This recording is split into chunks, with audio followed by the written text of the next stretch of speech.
Margaret stood motionless in her kitchen, the afternoon light filtering through lace curtains her mother had crocheted decades ago.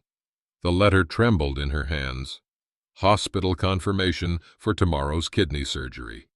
Not the paper that made her chest tighten, but Thomas's scribbled note beside it. Tournament too important. You'll manage. 30 years together, reduced to 5 callous words. Her fingertips traced their anniversary photo on the refrigerator, a tear sliding down her lined cheek, dropping onto the granite countertop with a soft pat. The mantel clock, a wedding gift, ticked accusingly in the silence. Have you ever been abandoned when you needed someone most?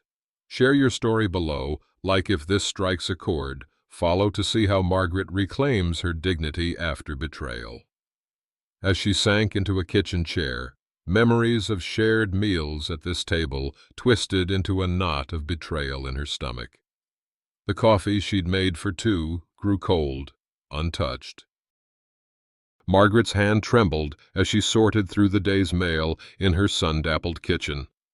The afternoon light filtered through lace curtains, casting warm patterns across the oak table where 30 years of family dinners had unfolded.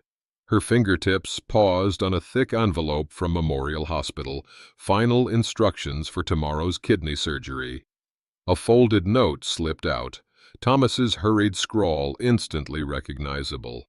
Tournament too important to miss. You'll manage fine.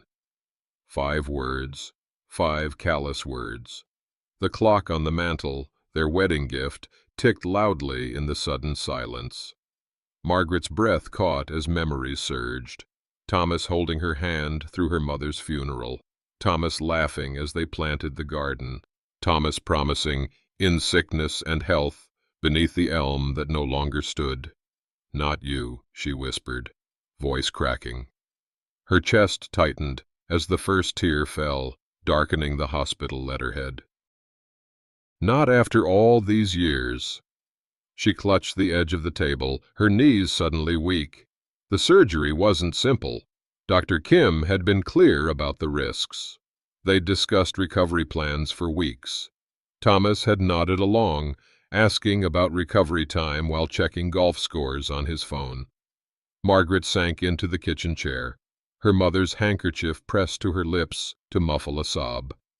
Her gaze drifted to the refrigerator where their anniversary photo hung beside pictures of Claire, their daughter, who'd stopped visiting after that terrible Christmas argument 3 years ago.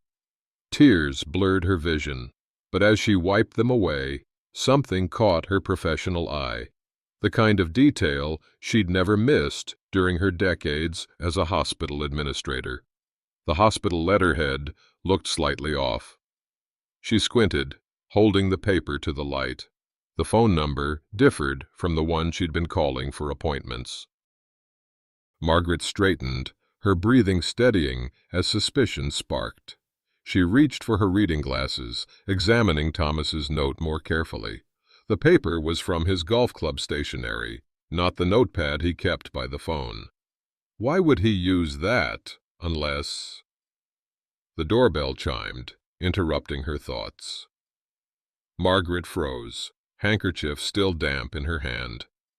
Who would be visiting the afternoon before her surgery? Thomas had mentioned something about the neighbor collecting mail while they were at the hospital, but that was before he'd apparently decided she'd manage fine alone.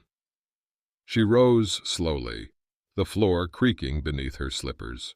For a moment, her reflection caught in the hallway mirror. Silver hair, lined face, eyes red-rimmed, but suddenly sharp with purpose. The hospital administrator, who'd managed crisis after crisis for 35 years, wasn't gone, just temporarily forgotten. The doorbell rang again, more insistent this time.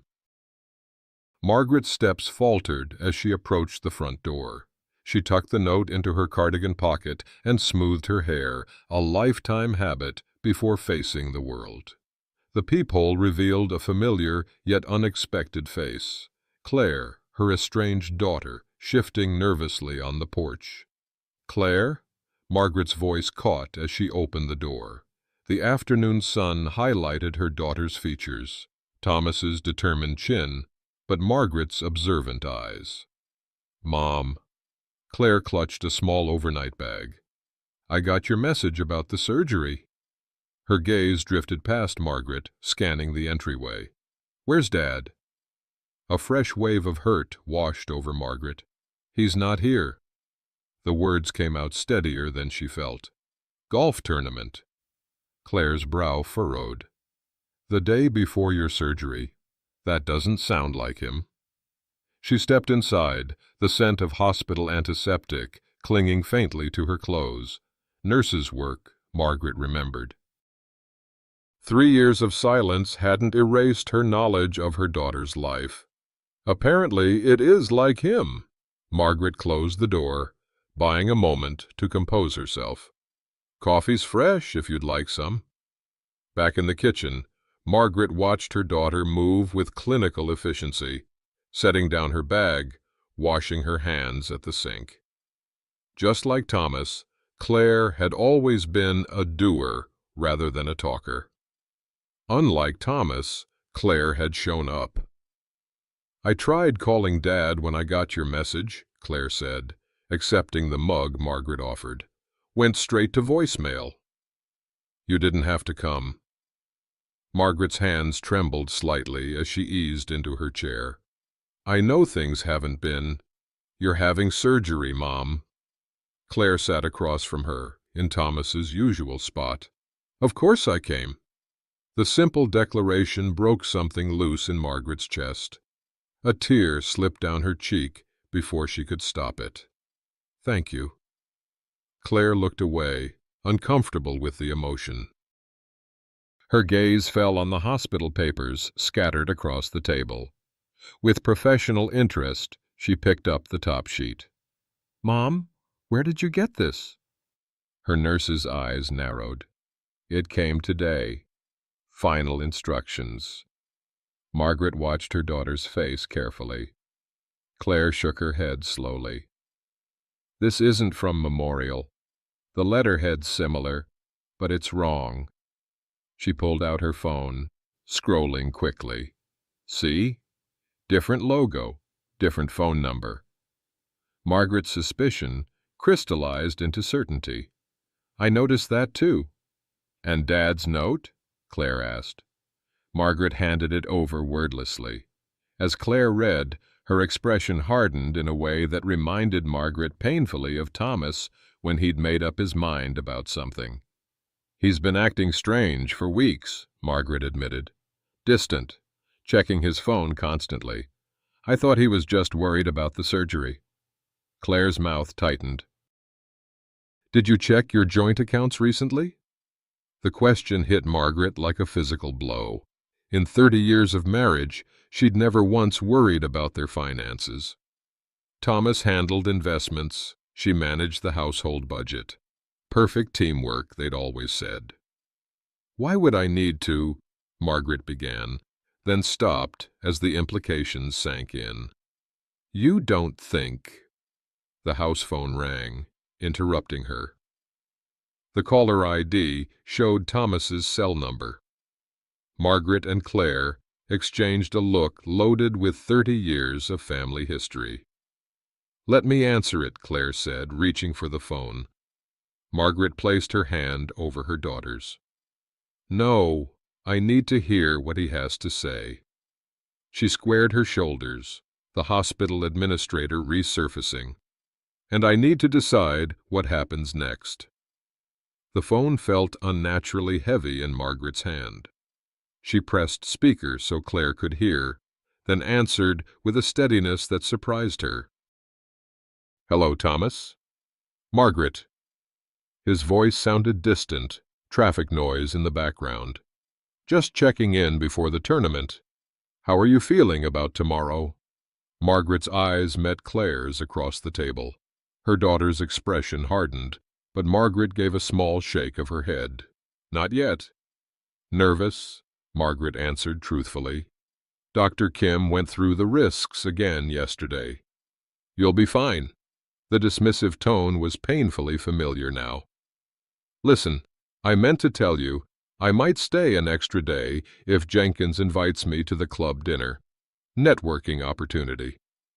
Margaret watched the letter and note on the table, evidence of betrayal in black and white. 35 years of hospital administration had taught her to gather all facts before acting. When will you be at the hospital tomorrow? A pause. Too long. Well, that's the thing.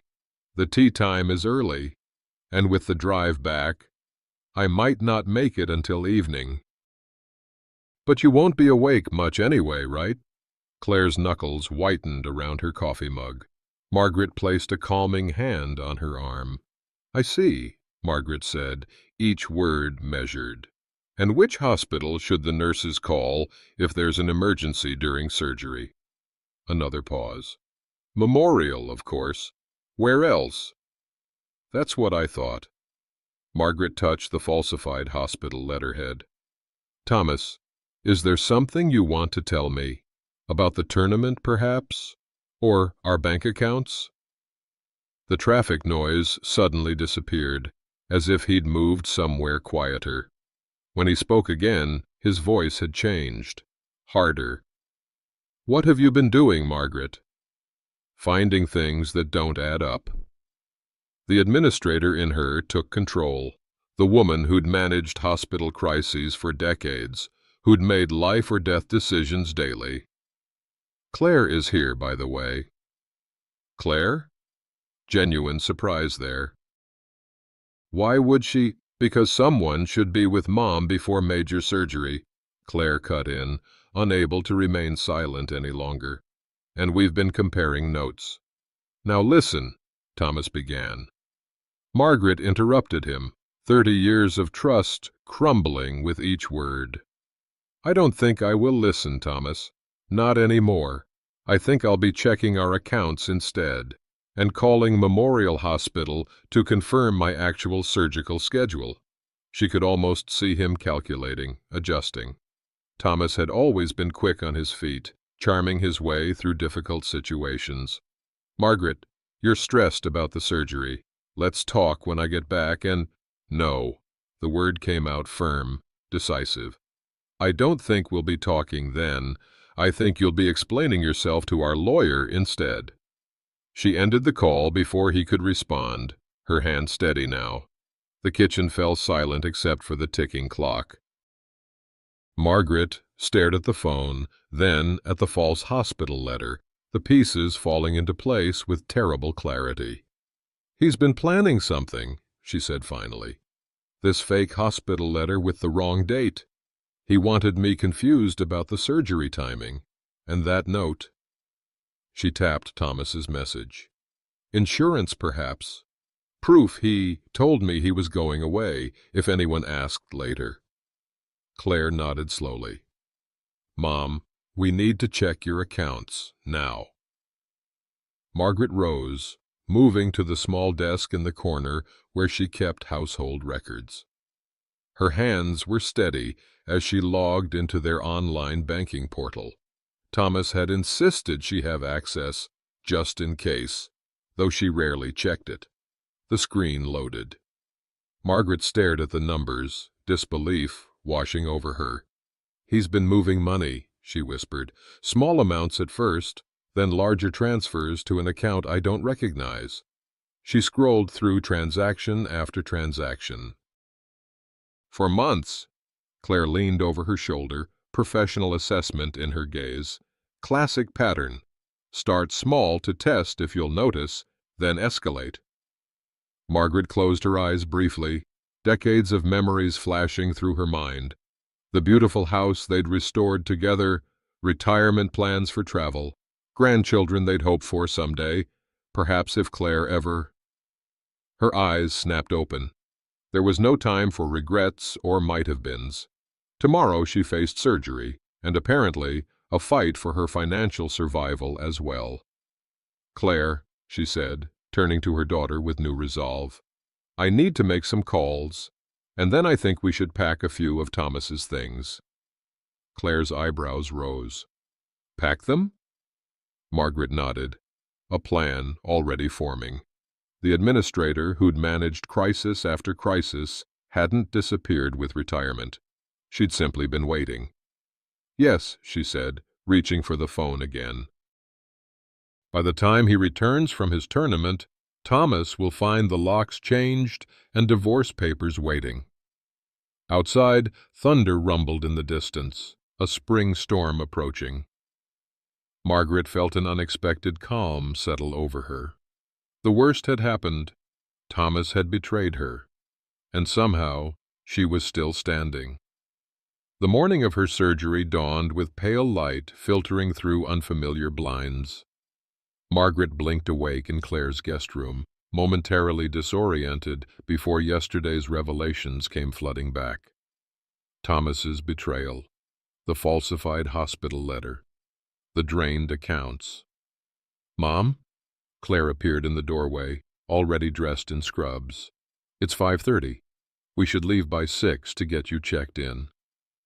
Margaret nodded, swinging her legs over the side of the bed.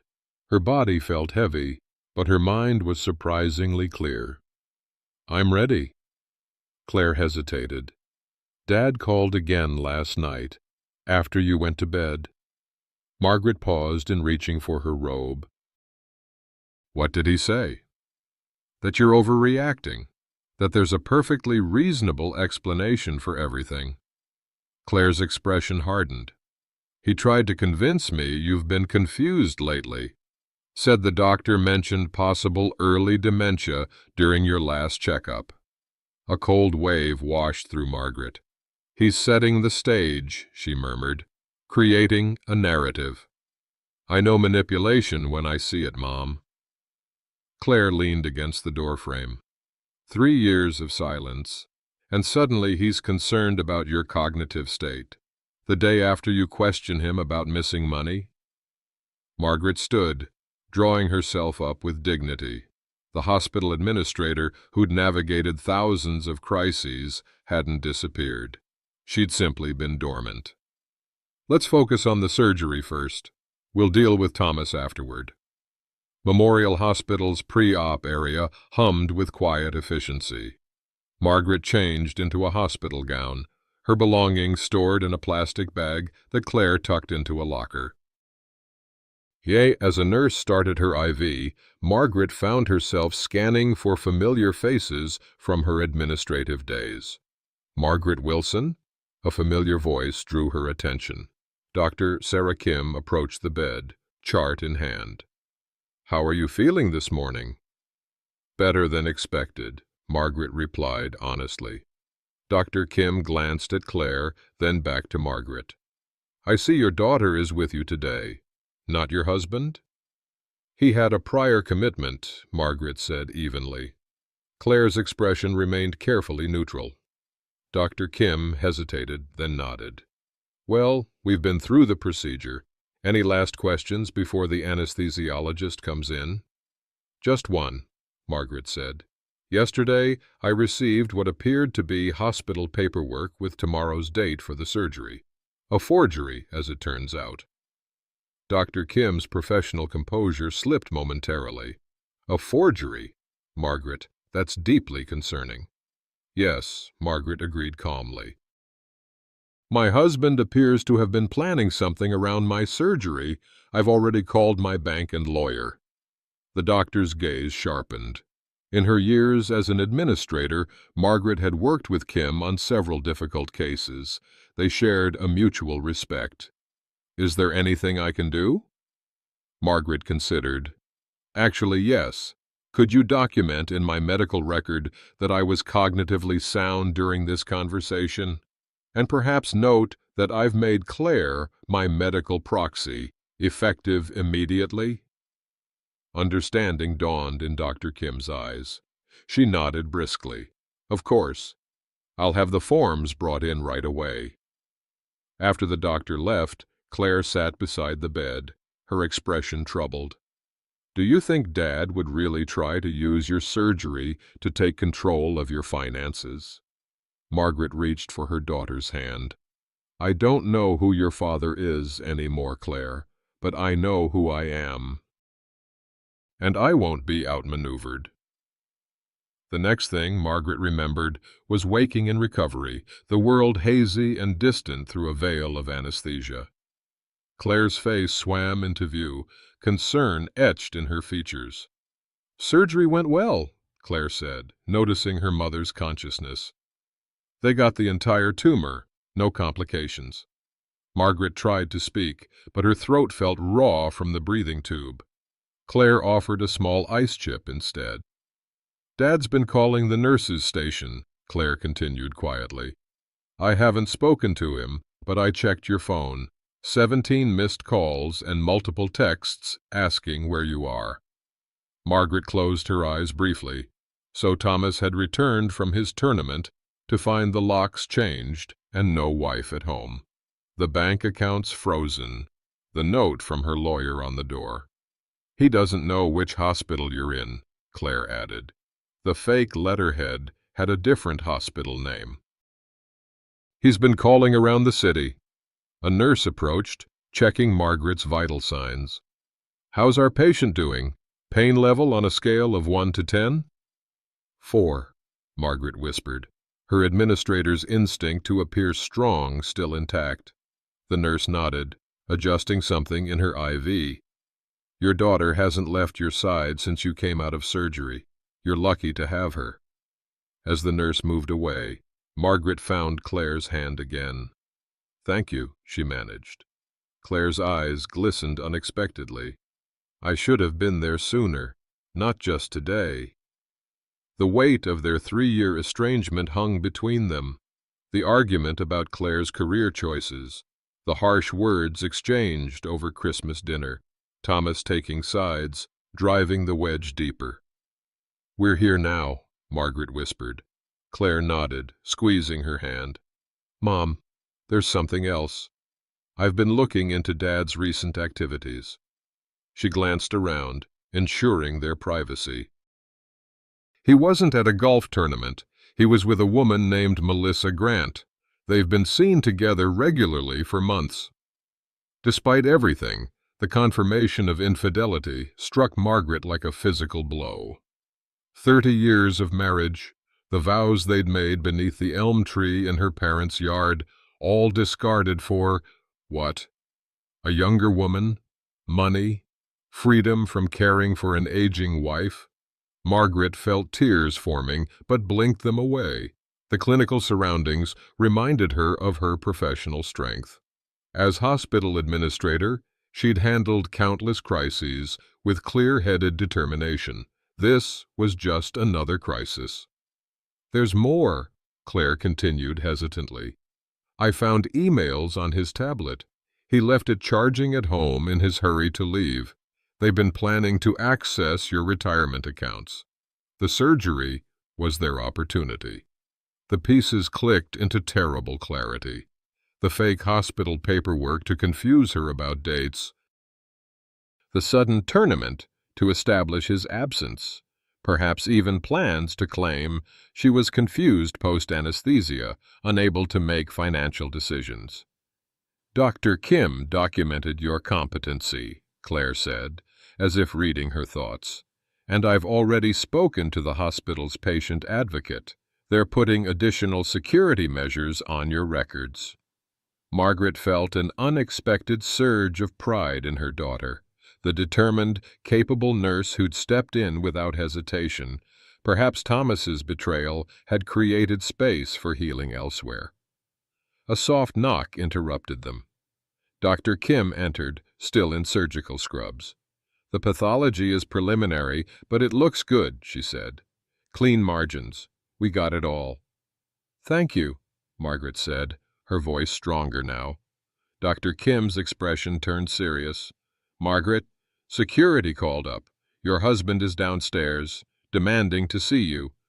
Quite agitated, apparently." Claire straightened, protective instinct flashing across her face. "He can't come up here." "He won't," Dr. Kim assured them. "I've restricted visitors to your approved list only, but I thought you should know." After the doctor left, Margaret lay back against the pillows, processing this new development. Thomas had found her. The confrontation she'd hoped to delay until after recovery was now imminent. "What do you want to do?" Claire asked. Margaret considered her options, weighing them with the clear-headed analysis that had made her an exceptional administrator. Despite the pain medication, her mind felt remarkably sharp. "Call security," she decided. "Tell them I'm willing to speak with him briefly, but only with a hospital security officer present." Claire's eyebrows rose. "Are you sure?" Margaret nodded, resolve strengthening. Better to face this now on my terms than wait for him to create more problems. Besides, she added with a ghost of a smile, I've spent 35 years managing hospital crises. This is familiar territory. As Claire stepped out to make the arrangements, Margaret adjusted her bed to a more upright position. The incision site throbbed, but the pain felt distant compared to the betrayal she'd endured.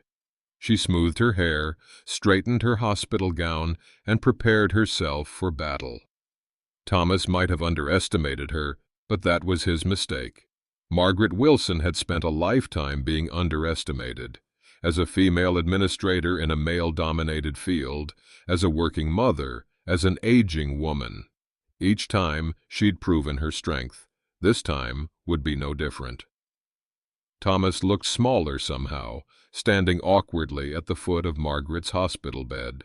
His golf tan contrasted sharply with the sterile whites and blues of the recovery room.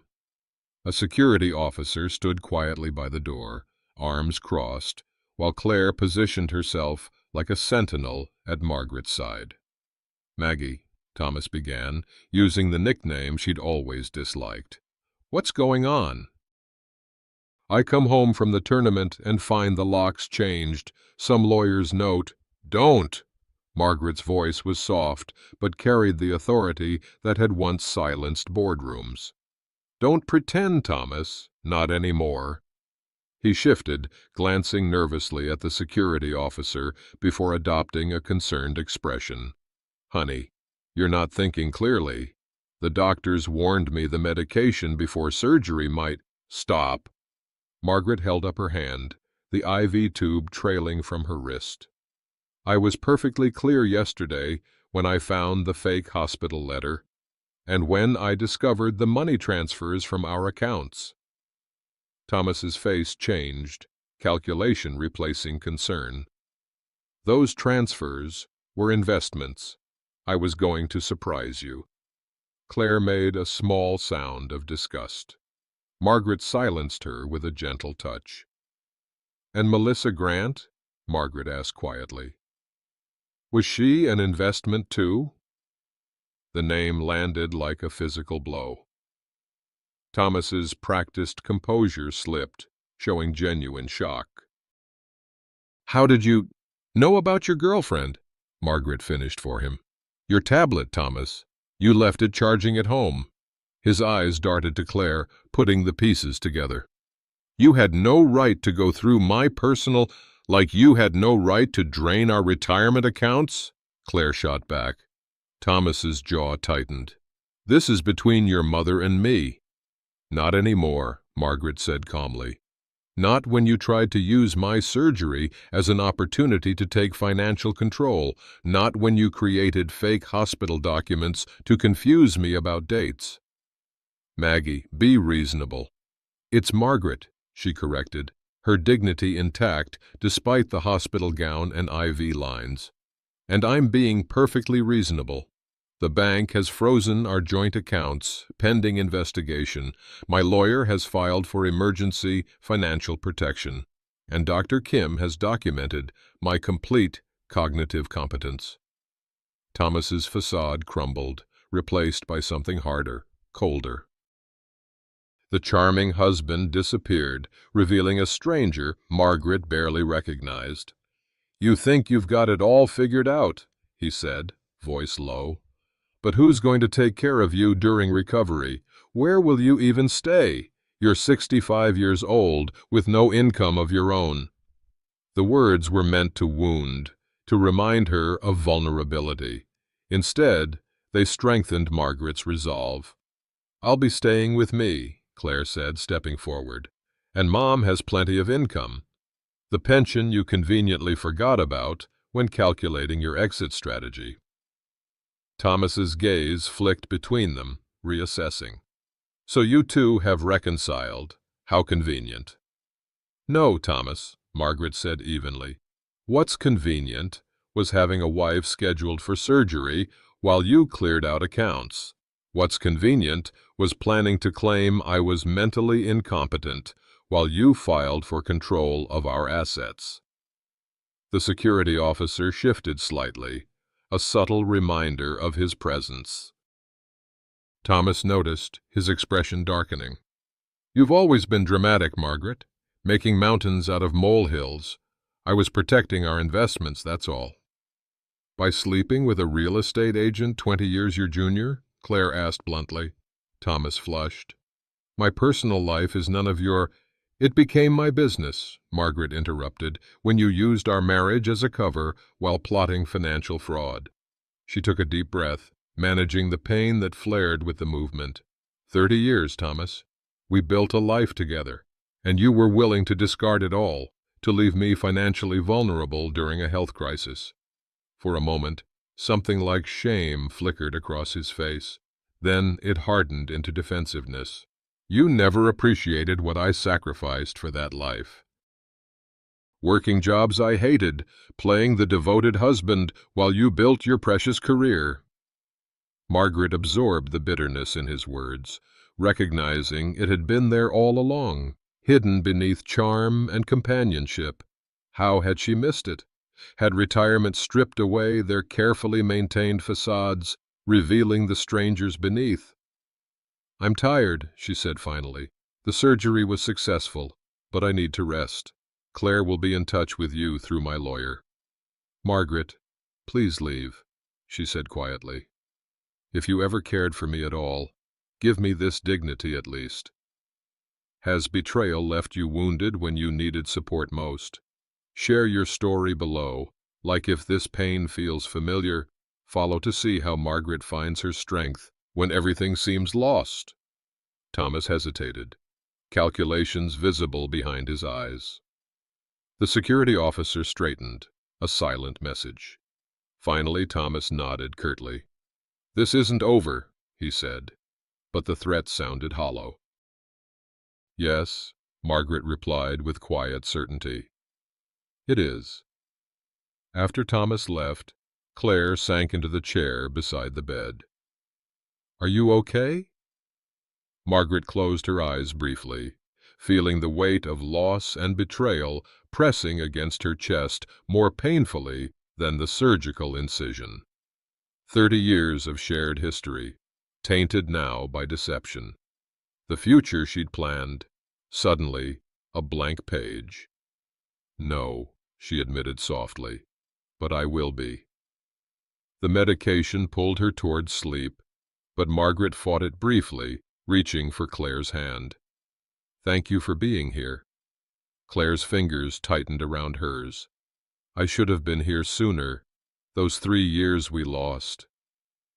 We have time, Margaret murmured, as sleep began to claim her. We'll make it right. As consciousness faded, Margaret found herself thinking not of Thomas and his betrayal, but of the hospital she'd managed for so many years. How many crises had she navigated? How many seemingly impossible situations had yielded to her calm, methodical approach? This was just another crisis, and Margaret Wilson had never yet met a crisis she couldn't handle.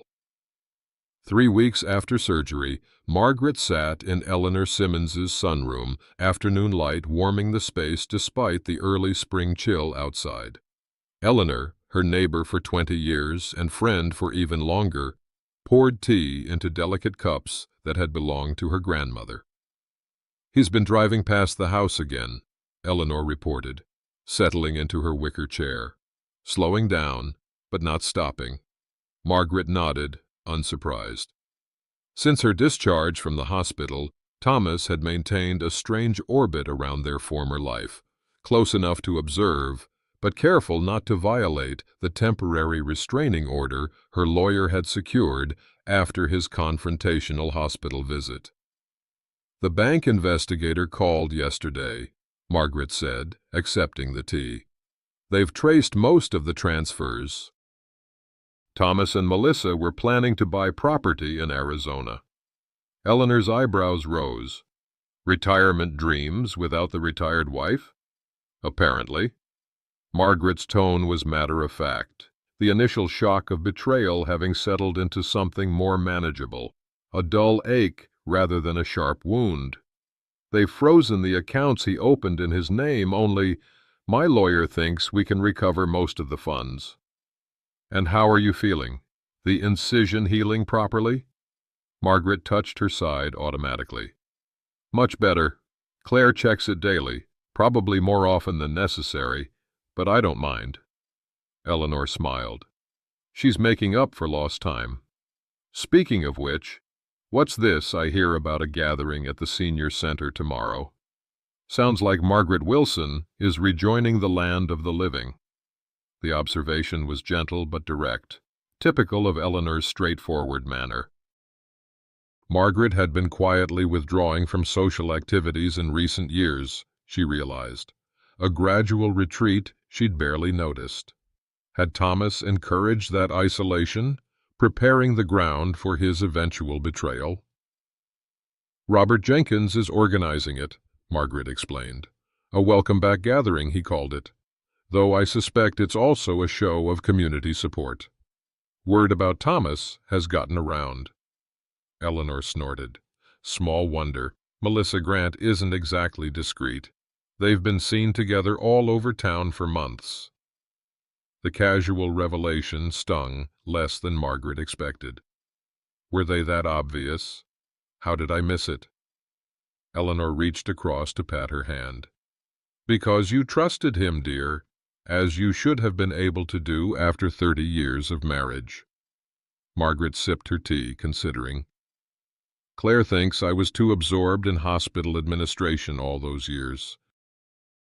That I saw what I expected to see at home, not what was actually happening." "Perhaps," Eleanor allowed, "but that doesn't excuse his actions. There are honest ways to end a marriage." The conversation shifted to community news, the spring festival planning, renovations at the library, Eleanor's granddaughter's college acceptance. Normal life continuing, despite Margaret's world having tilted on its axis. As Eleanor cleared the tea things, Margaret found herself studying the collection of photographs on the sunroom shelves. Eleanor with her late husband Frank, their children at various ages, grandchildren, a visual timeline of a life well lived. "I've been thinking," Margaret said, as Eleanor returned, "about what comes next." "Naturally." Eleanor settled back into her chair. "You've always been a planner." "The house is too big for one person, and it holds too many memories now." Eleanor nodded, understanding. "Thinking of selling?" "Eventually." Margaret straightened, decision crystallizing as she spoke. "But first, I'm going to renovate. Make it mine before I decide whether to keep or sell it."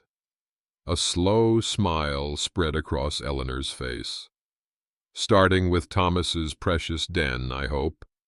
That dark cave with all those golf trophies?" Margaret laughed, a genuine sound that surprised them both. "Actually, yes. Claire's already taken down most of his memorabilia. I'm thinking of turning it into a reading room, light colors, comfortable seating. Margaret Wilson reclaiming her space," Eleanor approved. "What else? The garden needs attention. Thomas never understood why I kept my mother's roses." Margaret's gaze drifted to the window, where Eleanor's own carefully tended flower beds showed the first signs of spring growth. "And I've been talking with Robert about volunteering at the senior center. They need help reorganizing their medical information sessions." Eleanor studied her friend with knowing eyes. "The hospital administrator emerges again. Old habits, Margaret acknowledged with a small smile. But useful ones, apparently. Robert says several members have been victims of medical insurance scams recently. I might be able to help navigate those situations. Their conversation was interrupted by the arrival of Claire, who let herself in with the key Margaret had given her. These past weeks had bridged much of the distance between them, though they were still finding their way back to the easy relationship they'd once shared. "Sorry I'm late," Claire said, cheeks flushed from hurrying. "Emergency at work." She set a bag of groceries on Eleanor's counter. "I brought dinner ingredients. Thought we might cook together tonight, Mom." Margaret felt a rush of affection for her daughter. Claire had been staying at the house since Margaret's discharge, sleeping in her old bedroom as if the 3 years of estrangement had temporarily collapsed. They both knew it was temporary. Claire had her own life, her own apartment across town, but the rekindled connection felt like a precious gift amid the wreckage of Margaret's marriage. "Sounds perfect," Margaret said, rising carefully from her chair. "Eleanor, will you join us?" As they gathered their things to leave, Eleanor pulled Margaret into a gentle hug. "I'm proud of you," she whispered. "Frank always said you were the strongest woman he knew." He was right. The mention of Eleanor's late husband, who had died with dignity after a long illness, Eleanor by his side until the end, highlighted the stark contrast with Margaret's own marriage. One partner had honored his vows, the other had calculated his escape. Back at the house, Margaret had stopped thinking of it as theirs. Claire moved efficiently around the kitchen, unpacking groceries and setting out ingredients for dinner. Margaret watched from the table, struck by how her daughter's methodical approach mirrored her own. "I spoke with Dr. Kim today," Claire said, washing vegetables at the sink. "She's pleased with your recovery, says you're healing faster than expected." "Good genes," Margaret replied. "Your grandmother was the same way. Bounced back from everything life threw at her." Claire turned, leaning against the counter. "Including betrayal?" The question hung in the air between them, loaded with shared history. Margaret's mother had weathered her own marital crisis decades earlier. A brief affair that had nearly ended her parents' marriage. They had reconciled, rebuilt, carried on until her father's death 15 years later. Different circumstances, different choices. "She found her way through," Margaret said carefully. "As we all do." Claire nodded, turning back to dinner preparations. After a moment she spoke again, her voice deliberately casual. "Dad called me today." Margaret felt her body tense involuntarily. "Oh?" "He wanted to know how you were doing, if you needed anything." Claire's knife moved steadily, slicing carrots with practiced precision. "I told him your lawyer was the appropriate contact for any concerns." "Thank you." Margaret smoothed the tablecloth, a wedding gift from Thomas's mother. Another memory requiring recontextualization. "Did he say anything else?" Claire hesitated. "He asked if you were planning to drag his name through the mud at the senior center tomorrow. Apparently Melissa's mother is a member there." Margaret absorbed this new information with surprising calm. "Interesting that he's concerned about his reputation now. I told him that, unlike him, you had too much dignity to create public drama." Claire set down her knife, facing her mother fully. "But privately, I hope you destroy him." The fierceness in her daughter's voice brought unexpected tears to Margaret's eyes. "That's not my goal, Claire." "Why not? After what he did?" "Because anger would keep me tied to him," Margaret explained gently. "I want freedom, not vengeance." Claire considered this, her expression softening. "When did you get so wise?" "Oh, I've always been wise," Margaret said with a small smile. "You just weren't listening for a few years." The joke, tentative but genuine, broke the tension. Claire laughed, returning to dinner preparations with lighter movements. As Margaret set the table, her mother's china that Thomas had always considered too old-fashioned for regular use, she felt a curious sense of lightness despite everything. The house that had felt suffocating in those first days after discovery now hummed with new possibilities. Walls could be repainted, rooms repurposed, gardens replanted, lives rebuilt.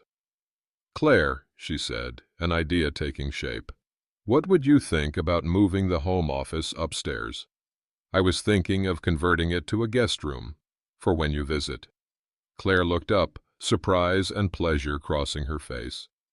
"I'd like that," she said simply. Outside, spring rain began to fall, gentle and cleansing. Margaret listened to its rhythm on the roof, the same sound she'd heard through decades of storms in this house. But for the first time in months, it didn't sound lonely. It sounded like renewal. Margaret paused at the entrance to the Oakwood Senior Center, suddenly hesitant. Through the glass doors, she could see familiar faces gathered in the main hall, neighbors, former colleagues, friends from various chapters of her life. Robert Jenkins, the center's director, was arranging chairs in a semicircle, his military-precise movements unchanged since retirement from the Army 20 years ago. Having second thoughts, Claire asked beside her, car keys still in hand. Margaret smoothed her jacket. A new purchase, blue instead of the beige Thomas had always preferred. "Just gathering myself." This would be her first public appearance since the surgery, since Thomas's betrayal had become common knowledge. Small towns had few secrets, and the dissolution of a 30-year marriage qualified as significant news in Oakwood. "Remember what Dr. Kim said," Claire reminded her gently. "Don't overdo it. An hour, tops." Margaret nodded, squaring her shoulders. "I spent 35 years walking into hospital board meetings where I was the only woman present. I can handle a few well-meaning neighbors." Trust shattered by someone you loved. Comment your moment of standing tall, like if you found your courage. Follow to witness Margaret's powerful step back into community after betrayal. They entered together, the room quieting momentarily before erupting in warm greetings. Eleanor appeared immediately, taking Margaret's arm as if the gesture were casual rather than supportive. Robert approached with a dignified nod that conveyed more respect than effusive words could have.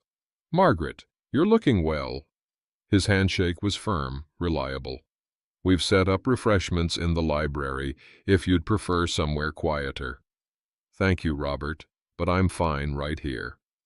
Margaret's gaze swept the room, noting familiar faces. And who was missing? "I understand you've been organizing some health advocacy sessions?" "Trying to," he admitted. "We've had several members fall victim to insurance scams recently. I've been thinking your expertise might be invaluable when you're fully recovered." Margaret felt a flicker of purpose, the administrator in her responding to a clear need. "I'd like that. Perhaps we could start planning next week?" Eleanor guided her to a chair, strategically positioned to minimize standing. Around them, conversation resumed its natural flow. Claire drifted to the refreshment table, giving Margaret space while remaining watchful. Judith Parker, who had taught with Thomas for 20 years before their respective retirements, approached hesitantly. "Margaret, dear, it's so good to see you up and about." The concern in Judith's eyes held a question she was too polite to ask directly. Margaret appreciated the restraint. "Thank you, Judith. I'm recovering well. Claire has been staying with me." Judith nodded, glancing toward Claire. Such a blessing to have family close during difficult times. The gentle emphasis on family spoke volumes. Judith had been among the first to welcome Margaret to Oakwood when she and Thomas moved there as newlyweds. She had witnessed their entire marriage. Yes, Margaret agreed simply. It is. More neighbors approached, offering support in the form of casserole promises and garden assistance. Margaret accepted graciously, conscious of the unspoken sympathy beneath practical offers. These people had known Thomas, had considered him a friend. His actions had betrayed not just Margaret, but an entire community's trust. Robert materialized at her side again, this time with a troubled expression. Margaret, I should warn you, Evelyn Grant just arrived. Melissa's mother. Margaret felt Claire tense beside her, having returned with a cup of tea. Across the room, a slender woman in her 70s stood near the door, her expression a complex mixture of defiance and discomfort. It's fine, Robert, Margaret said calmly. Evelyn has been a member here longer than I have. This is her space, too, Eleanor snorted softly. The nerve of that woman showing up today. Her daughter's choices aren't hers, Margaret pointed out, surprising herself with the lack of bitterness she felt. Besides, she's probably as blindsided as I was.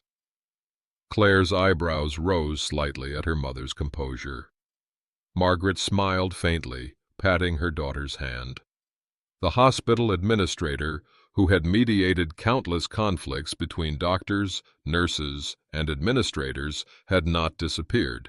She had simply been in hibernation.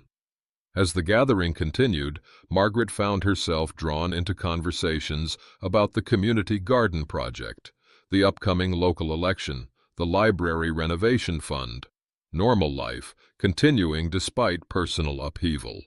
There was something profoundly comforting in that continuity. She was discussing the garden committee's plans for a children's section when she became aware of Evelyn Grant standing nearby, clearly working up the courage to approach. And the conversations around them quieted, anticipation hanging in the air.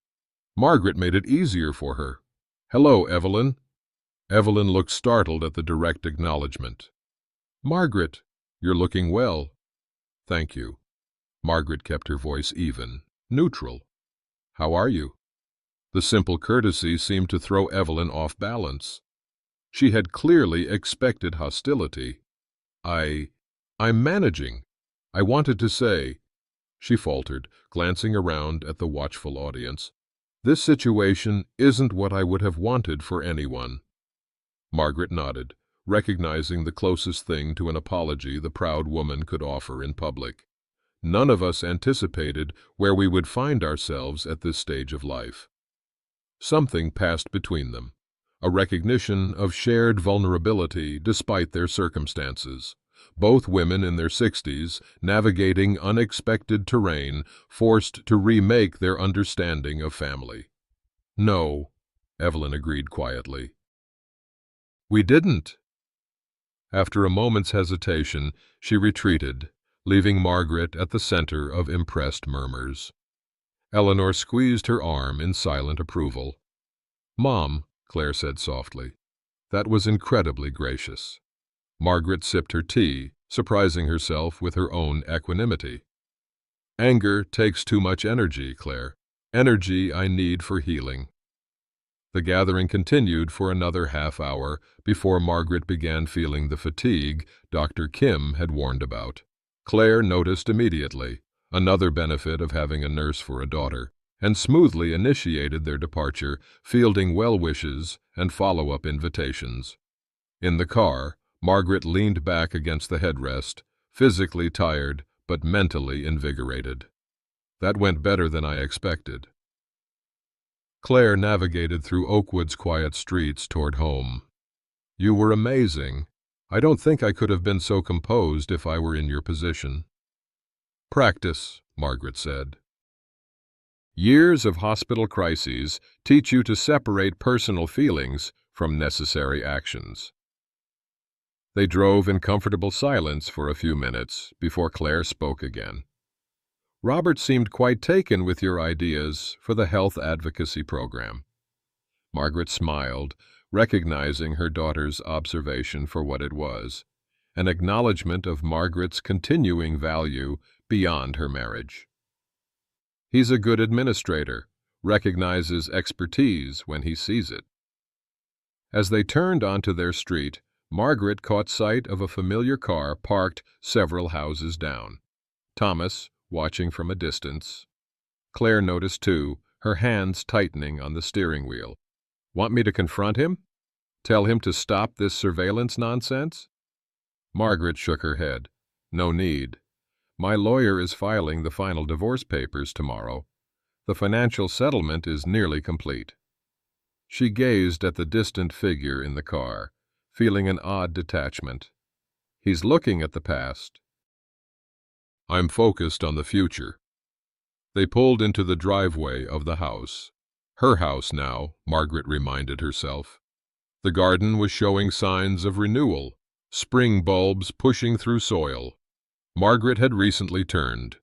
Inside, the walls of the former den were now a soft sage green instead of Thomas's preferred dark wood paneling, the heavy curtains replaced with light-filtering shades. Small changes. First steps. As Claire unlocked the door, Margaret glanced back toward Thomas's car, now pulling away from the curb.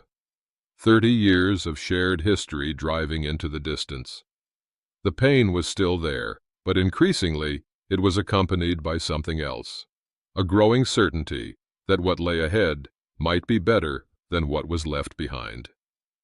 I'm thinking of getting a cat, Margaret said, as they entered the house. Something else that wasn't possible with Thomas's allergies. Claire laughed, hanging up their coats. One step at a time, Mom.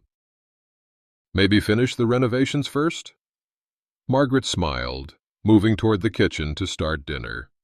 Through the window, she could see the garden waiting for attention, the rose bushes her mother had given her as a housewarming gift 30 years ago, still standing despite seasons of neglect. Like Margaret herself, they had survived, and with proper care, they would bloom again. The lawyer's office gleamed with sterile efficiency, divorce papers arranged in precise stacks on the polished conference table. Margaret sat beside Mrs. Harmon, her posture perfect despite the surgical recovery, while Thomas and his attorney occupied chairs across the divide. 6 weeks post-surgery, 4 months since discovery, and Margaret felt unexpectedly calm facing the man who had shared her life for 3 decades. We're here to finalize the divorce settlement, Mrs. Harmon stated crisply. The financial forensic investigation has been completed, and the court has approved the proposed division of assets.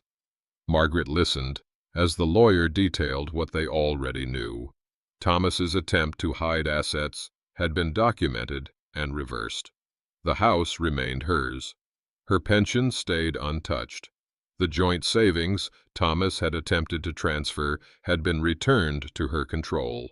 Signatures were exchanged with striking contrast. Thomas's harsh and quick, Margaret's deliberate and steady. The lawyers stepped out briefly, leaving them alone for the first time since the hospital confrontation. You look well, Thomas offered awkwardly. The surgery was successful? Completely, Margaret replied evenly. His fingers tapped restlessly on the closed folder. Margaret, I want you to know that Melissa and I don't need to know about your relationship, she interrupted gently. That chapter is closed for me. His expression hardened. Just like that. 30 years dismissed without a backward glance? No, Thomas, she said quietly. I look back every day. I remember the good years and acknowledge the pain of how it ended, but I'm not defined by either the marriage or its dissolution. He looked genuinely puzzled by her composure. The community has taken sides. Robert canceled my membership at the center. Eleanor crosses the street to avoid me. Margaret sighed. People make their own judgments. I haven't encouraged anyone to ostracize you. But you haven't discouraged it either, he pointed out. No, she acknowledged. Your actions had consequences beyond our marriage. That's not my responsibility to manage. The lawyers returned, concluding 30 years of marriage in less than an hour of paperwork. Outside, Margaret was surprised to find Claire waiting beside the car. "Switched shifts," her daughter explained with a small smile. "Thought we might celebrate, or commemorate. Whatever feels right." As they drove away, Margaret glimpsed Thomas standing alone on the steps, watching their departure. For a moment, she felt the full weight of what had been lost. Then she released it, turning her attention to Claire's description of plants for the garden renovation. At Riverside Cafe, overlooking the water, Claire raised her glass. "To new beginnings," Margaret smiled, "and renewed connections." "I've been thinking about moving back to Oakwood," Claire said. "I've applied for a transfer to the community hospital." Emotion welled in Margaret's throat. "Claire, I don't want you making decisions based on concern for me." "It's not just about you," Claire assured her. "It's about what I want too. Being home these past months has felt right." Eleanor joined them briefly, sharing gossip about Thomas and Melissa hitting quite the rough patch now that his finances had adjusted. "Mom doesn't need to hear gossip about Thomas," Claire frowned. But Margaret placed a calming hand on her daughter's arm. "I wish them both well, whatever they decide." After Eleanor left, Claire regarded her mother with admiration. "You really meant it about not being bitter." Margaret watched a sailboat navigate the river current, adjusting to changing winds with graceful precision. "Bitterness would only bind me to pain. I'm interested in freedom now." The truth was both simple and complex. The betrayal had wounded her deeply, but had also broken chains she hadn't recognized were binding her, the compromises that had gradually eroded her preferences, the slow diminishment of her voice in her own home. "Besides," Margaret added with a small smile, "living well truly is the best revenge."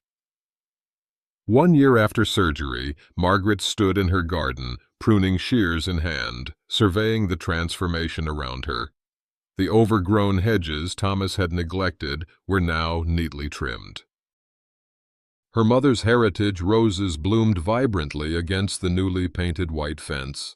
Stone pathways wound through beds of perennials selected for continuous color and minimal maintenance. Practical beauty, much like Margaret herself.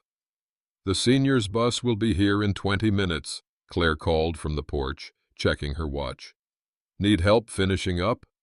Margaret smiled, removing her gardening gloves. "Just about done. The garden's ready for its debut." Today marked the first meeting of the Oakwood Senior Health Advocacy Group, Margaret's brainchild, born from her own experience and nurtured through months of planning with Robert Jenkins. The initial gathering would take place right here, in the garden that had become a symbol of her renewal. "Hard to believe it's been a year," Claire remarked, helping her mother gather the gardening tools. Margaret nodded, glancing at the house, her house now, inside and out. The sage-green reading room that had replaced Thomas's dark den. The kitchen renovated with the granite countertops she'd always wanted. The spare bedroom converted into Claire's weekend space, used regularly since her daughter's return to Oakwood. The doorbell chimed. Eleanor arrived first, bearing a tray of lemonade for the meeting. "Garden looks magnificent," she declared, setting down her offering. "Frank would have been impressed by those trellises. Thomas never could build a straight structure." Margaret smiled at her friend's loyalty. "Let's not spend the day comparing my ex-husband's shortcomings. We have more important matters to discuss." "Indeed we do," Eleanor agreed. "Robert says we have 15 seniors signed up already for the Medicare navigation sessions." Within the hour, the garden filled with neighbors and community members. Robert efficiently arranged chairs in the shade while Margaret distributed information packets she'd prepared, drawing on decades of healthcare administration experience. Several attendees shared stories of medical billing confusion or insurance denials, exactly the issues Margaret's program aimed to address. As she guided the discussion, Margaret caught Claire watching from the porch steps, pride evident in her expression. Their relationship had healed alongside Margaret's body and heart, stronger now for having been tested and renewed. Midway through the meeting, Margaret noticed a familiar car slowing on the street. Thomas driving past as he occasionally still did. But this time, instead of lingering, he continued on, perhaps finally accepting that this chapter had closed for both of them.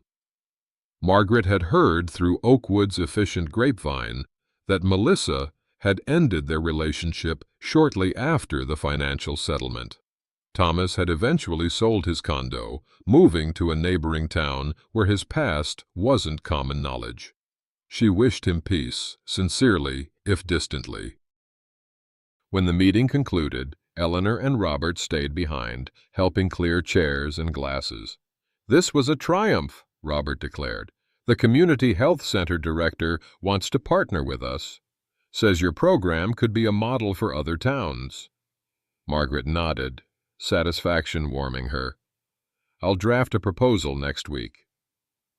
After their friends departed, Claire joined her mother on the porch swing, a new addition Margaret had installed last fall. "You've built something remarkable here," Claire said, gesturing toward the garden where ideas and connections had taken root alongside the flowers.